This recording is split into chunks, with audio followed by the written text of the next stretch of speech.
Hey guys, and welcome back to another episode of Cape Stunts. Today we are going to be looking at the top 5 parkour cities on the planet. Spot number 5 is Lisbon in Portugal. This is the capital of Portugal and is a hilly coastal city and is also home to the São Jorge Castle. It spans over 100 square kilometers.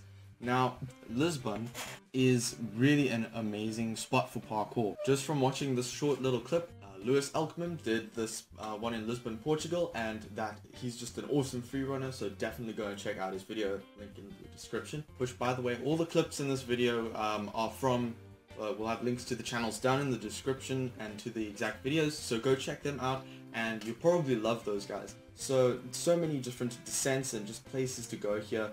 This city is just an awesome spot overall for parkour. You can see the architecture here is just really cool. It's made in a way that almost seems designed for freerunning and for parkour, and that is why this has gotten itself a spot on our list at number 5.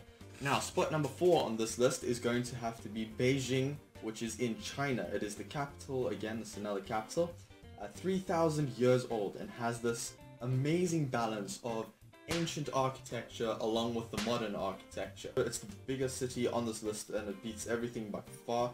It spans 18,000 kilometers square, so that's quite large.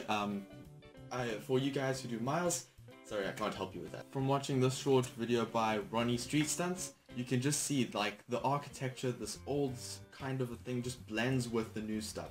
All these old temples and the new modern architecture is done in a way that makes it all these awesome parkour lines just available everywhere, and that's one of the really cool things about this city.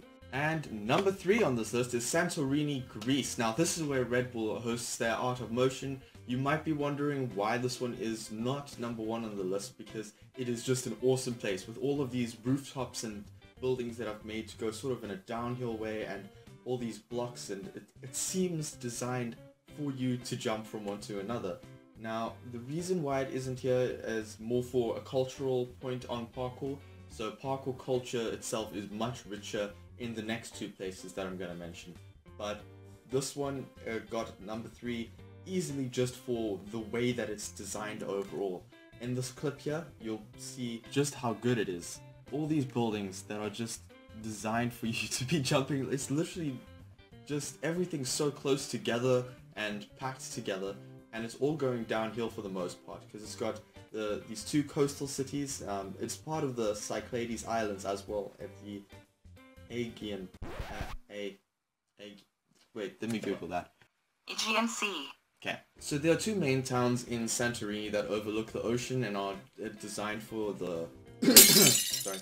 that are designed for parkour, and it only covers about 76 kilometers, so square area, so it's not a very big island. It's a really great one for parkour, and it's no wonder that Red Bull does actually make their Art of Motion event there every year, which, in case you don't know what that is, that's pretty much just Red Bull's parkour competition. So it's a really cool event. Unfortunately, it hasn't happened this last year because of, you know, COVID stuff, which is really unfortunate, but it's a really cool thing, so definitely go check some of the Red Bull videos out on the Art of Motion. And then we have one of the more obvious things on this list, London. So London is one of the top spots for parkour because it develops its culture there so well. So that's why this takes spot number 2, is mainly because of culture and history. So London has so many things. It's also because it's got architecture that dates all the way from back in the Roman period all the way through to the modern times. It just seems designed for parkour, like all the places on this list actually. But there's a lot of famous buildings like this one, and yeah, so you're gonna see a lot of really cool stuff there. So it's a great spot to go sightseeing while doing parkour, or do parkour on the sightseeing spots, which you might get in trouble or kicked out for doing some of those. Just so you know. Now it spans 1,500 square kilometers, so there's no shortage of stuff to do here. This video over here is it's on the Vad Him channel. I'm not entirely sure who Vad Him is.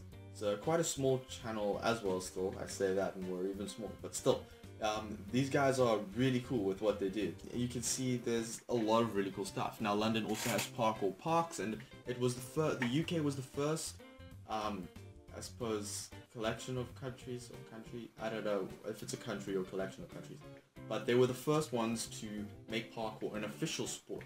So Sebastian Foucan from the Yamakasi group, one of the founders of parkour, he started calling it freerunning, and he started doing it there, and that's pretty much how it got there. Now spot number 1 on this list is by Leap Parkour. So you will see in this video over here, it is now in Paris in France. Now you might think that's a little weird at first, but yeah, this is why.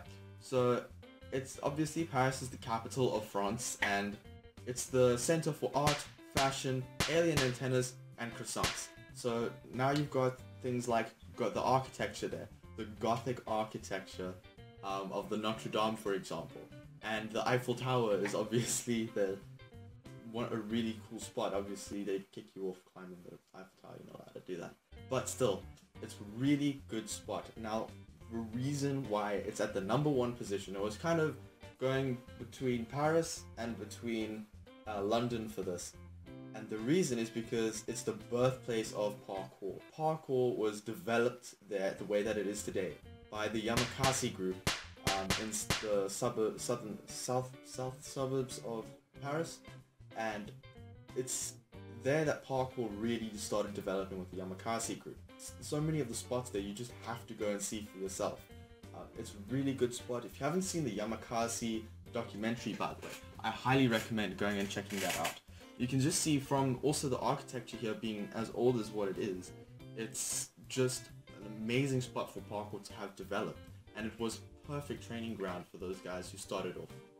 So next up, I want you guys to go and check out this video up in the corner over here. So this one is the physics behind a backflip.